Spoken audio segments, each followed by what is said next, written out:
It's been a while. This is Doc Zombie, here to bring up some more betting tips and, you know, what happened the last 2 weeks. And I didn't really bet on anything. There wasn't anything entertaining that I really wanted to bet on or anything like that. Now, the last bet I made, which I made the video, was the Marvin Vittori and the Jared Cannonier. I said Jared Cannonier was going to win that. I called it. I put money on it, and the Armin Sarukian. Parlay that, get some easy bread. That was it. I left it like that, and I didn't look into any other cards as a betting side. I kind of just watched them, and the Strickland fight. I mean, it was good, but the dude Abus Magomedov, we don't even know what he does. So you can't even really say that he's even on that level. So there was no point putting money into that stuff. You were taking a big risk. But this UFC 290 card, they got some good they got some good spots you could jump in.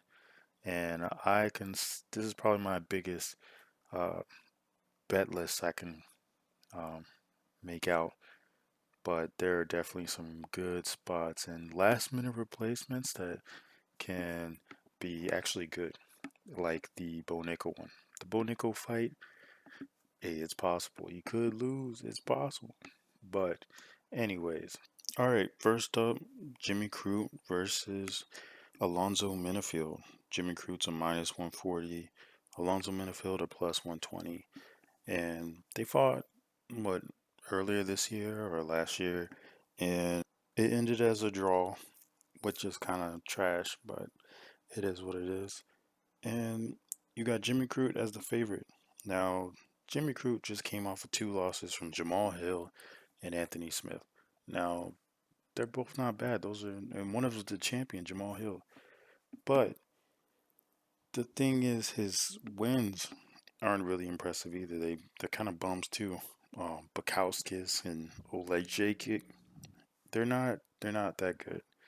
And I noticed even from the last fight that Alonzo had that power, and that power it always catches Jimmy. Jimmy, I don't know what's going on with his stand up, but he gets cracked bad.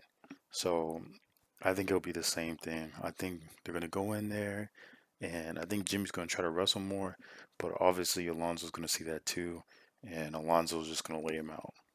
He's just gonna knock him out. That's it. Either knockout or hey, might get a decision. I could see that too for Alonzo, but I don't see Jimmy Crute winning this. So Alonzo inside the distance or just Alonzo straight up. All right, on to the next one.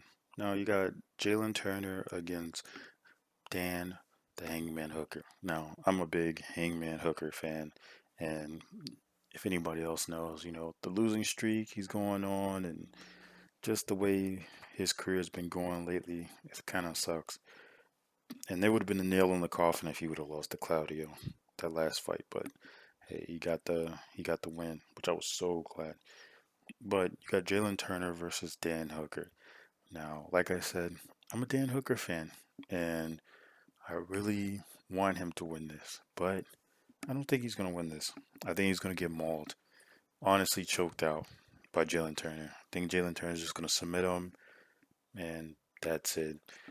Maybe Dan Hooker, he said it was with his training, like his camps and stuff like that, and he wasn't able to do the training that he's used to because of the COVID and stuff like that. And I believe him. I think, of course, he's telling the truth. But Jalen Turner's been working, and he's really good. Jalen Turner's really good. So it's gonna be really hard for me to go against Jalen Turner winning this. So Jalen Turner by finish. All right, next up is Robert Whittaker and Dricus Duplessis. Uh, you know, the African. You know, but anyways, Robert Whittaker's minus 360 and Duplessis is plus 280. Now, look, Duplessis, he hasn't really fought that many good fighters, in my opinion.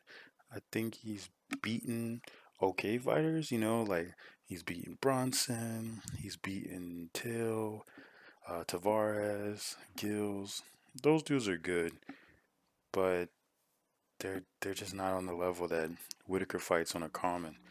Like Whittaker was fighting Vittori, Gaslam, Cannonier, right? Oh, he beat Till, but like I said, Till's not even all that. At least the Jared Cannonier and Vittori, those are key key wins, and his only loss is the Adesanya as of recently. So honestly, I see this fight when it goes in. I see Duplessis rushing, throwing haymakers, walling out like he usually does, and going for grappling. He's just gonna be trying to push the pace, and I just see Whittaker denying everything, from the stand up to the grappling, and I just see Whittaker eventually landing that uh, signature 1-2 head kick, or even a 2 head kick, and cracking Duplessis and actually hurting him. I've rarely seen Duplessis hurt, but he does get hit. And if he gets hit by Rob, I don't think he's going to be able to take it. I see a good TKO finish as well. I don't know why, but I'm seeing a bunch of TKO finishes and submissions. Like, I don't know what it is, but hey, that's just how I see it. Like the Alonzo Menifield, now the Jalin Turner and Duplessis, that's just how I see it. Whittaker is going to finish Duplessis. Dan Hooker is going to get finished by Jalin Turner, and Alonzo Menifield by knockout. And that's that's just how it's been going lately. That's how I'm seeing it. Now, there is a possibility Duplessis could pull it off, you know? I'm not saying that he can't do it. It's more that it just won't happen. Like Duplessis' record's not even that bad too. He's 19-2. You know, he's a good underdog, but man, I just I just don't see him beating Whittaker like that.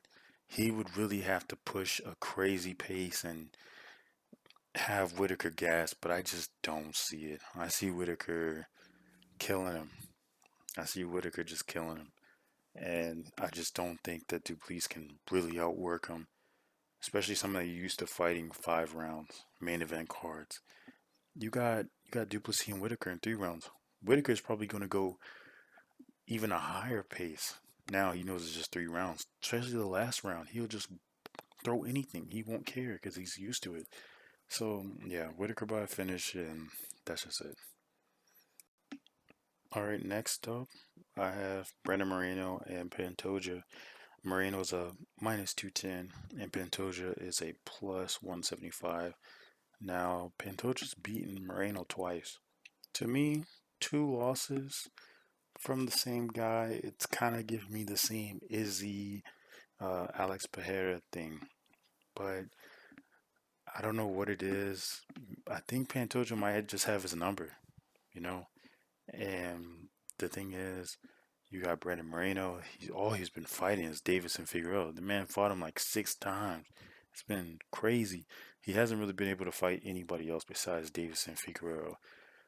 But now he finally gets to fight Pantoja, and I think Pantoja's going in there with a grudge, same as Brandon. So it's going to be a scrap.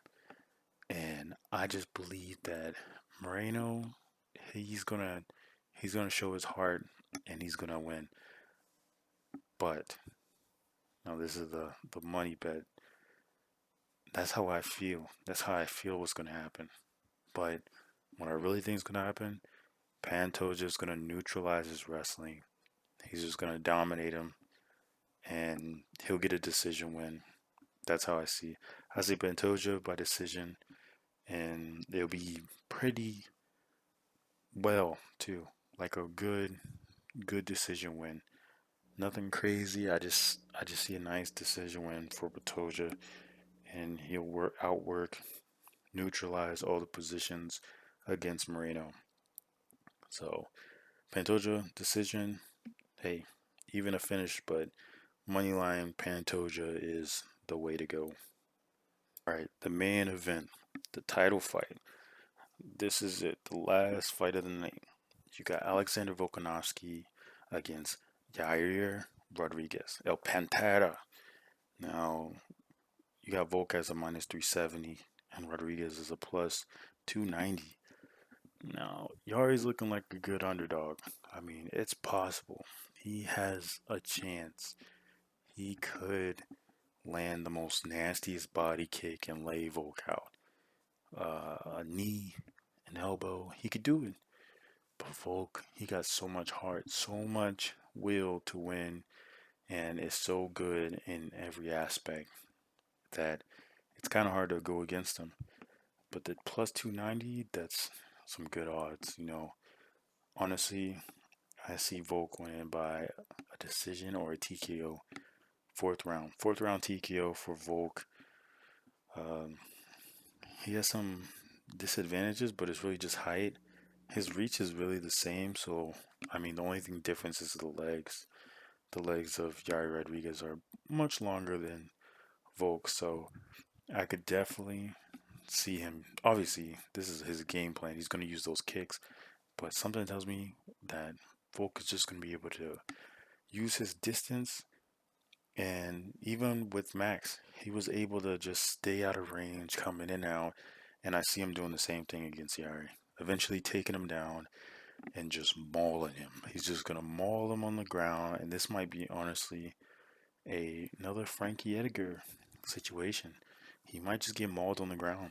But it's going to be a good fight. If I was to bet Yari, though, I'd bet it early. Like round one or round two. I could see that. Because as the rounds go, Yari fades, and his strikes aren't going to have anything. And as for Volk, as the round goes on, he gets stronger. So he'll be in the fourth round. Still, he might even start throwing heavier than he was in the first. His ground pressure is going to be crazy. He doesn't quit. But Yari, his steam will fall away. He'll start doing more reckless abandonment shots, same up outwards, elbow. He's gonna try any kind of sneaky, quick win. That's what he's gonna try to go for. Just some quick strike to lay Volk out that he didn't see coming. But if Volk sees all of it and realize how desperate he is, he's just gonna smash him. He's gonna maul that boy on the ground, and that's it. So for me, I got Volk. Honestly, money line, money line would be a good one or decision. I can see the finisher Volk, but man, I just think it might be safe just for a decision because I think Yari's gonna tough it out and he's just gonna take the ass whooping. But if you do bet Yari, I can only see it by a knockout. That's it. The money line's great, but you might as well just grab the knockout. Uh, that would be the way to go, or even a submission. He could pull a Josh Emmett again. Maybe Volk tries for a takedown, he gets choked out. But hey, we've seen Volk fight out of chokes before too, so that's gonna be hard to bet on that. That Volk's gonna get choked out. So I just think the safest bet is to go with Volk by decision. And if you want to go with Yari, then go by the KO. But I'm going for Volk by decision. And that's it. You know, it's been 2 weeks. I've been busy with my girl and life, and I haven't had a chance to really upload my prediction videos, especially for this week. This is the only one I cared about. The last 2 weeks were like whatever, but I was trying to work on making one for this 290, but hey, things happen, and I just had this moment right now to create a little list of what I think. But yeah, this is my prediction. I'm not always right. I had a nice little win the 2 weekends ago with Marvin Vittori and Jared Kennedy here, and it worked out perfectly. Good parlay. But this one, this is probably the longest list I came up with. Now, somebody might be like, "Oh, why didn't you say anything about Bo Nickel?" Man, I'm not betting on that. That shit is not it. Minus 2,500 for Bo Nickel. The other dude's coming in 2 days' notice, plus 1,100. Is it possible that the underdog could win? Yes, but I'm not taking the chance. Bo Nichols, he's only 4-0. He's he can just wrestle. That's it. You know, he knows like submissions and how to just control you on the ground. But if he fought somebody that could neutralize his ground and had to just force him to stand up for a bit, he'd be in trouble. And that's what I'm waiting for. I don't need some guy that's 7-0 fighting old 50-year-old Brazilians that are like 0-6.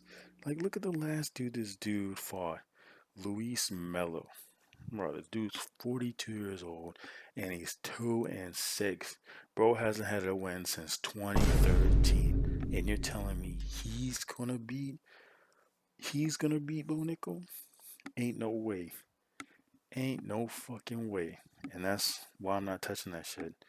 Stay far away from that bed. And honestly, I would stay far away from the Volk and the Yair too. That one's there's just so many things that could happen, like with that fight.